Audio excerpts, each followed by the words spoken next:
जयघोष और ताड़ की डालियों को लहराते हुए यीशु ने विजयी भाव से यरूशलेम नगर में प्रवेश किया।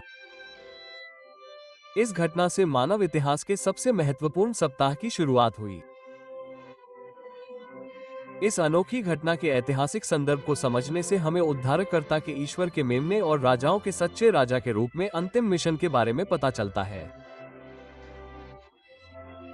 विजयी प्रवेश के महत्व को बेहतर ढंग से समझने के लिए सबसे पहले फसह या पेसाख के पर्व से इसके संबंध को समझना उपयोगी होगा। फसह हर साल मनाए जाने वाले 3 प्रमुख यहूदी त्योहारों में से पहला था। ये त्योहार मिस्र की गुलामी से प्राचीन इस्राएल के छुटकारे की याद में मनाया जाता था। निर्गमन 12 के अनुसार प्रभु ने इस्राएल को पहले महीने के 10वें दिन एक निर्दोष मेमना चुनने का आदेश दिया। चुने जाने के बाद मेमने को अगले 4 दिनों के लिए परिवार के साथ रहने के लिए उनके घरों में लाया जाता था।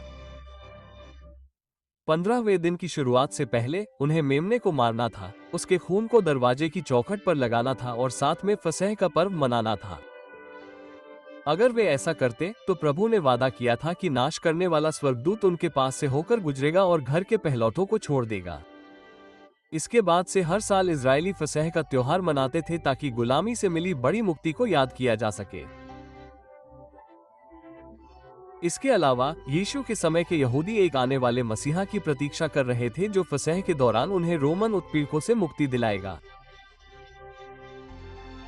इस पृष्ठभूमि को ध्यान में रखते हुए आइए विजयी प्रवेश की घटनाओं का अध्ययन करें। फसह से कुछ समय पहले उद्धारकर्ता ने यरूशलेम के लिए अपनी अंतिम नश्वर यात्रा शुरू की। यीशु की तरह लाखों यहूदी भी त्योहार मनाने के लिए आ रहे थे। शहर क्षमता से अधिक भर जाने के कारण कई लोगों ने जैतून पर्वत और उसके आसपास के क्षेत्रों में डेरा डाला होगा। यीशु ने मरियम, माथा और लाजर के परिवार के साथ पास के बेथानी में रहने का फैसला किया, जिन्हें उसने अभी अभी मृतकों में से जीवित किया था। इस अद्भुत चमत्कार की खबर जंगल में आग की तरह फैल गई। वादा किया गया मसीहा आ गया था।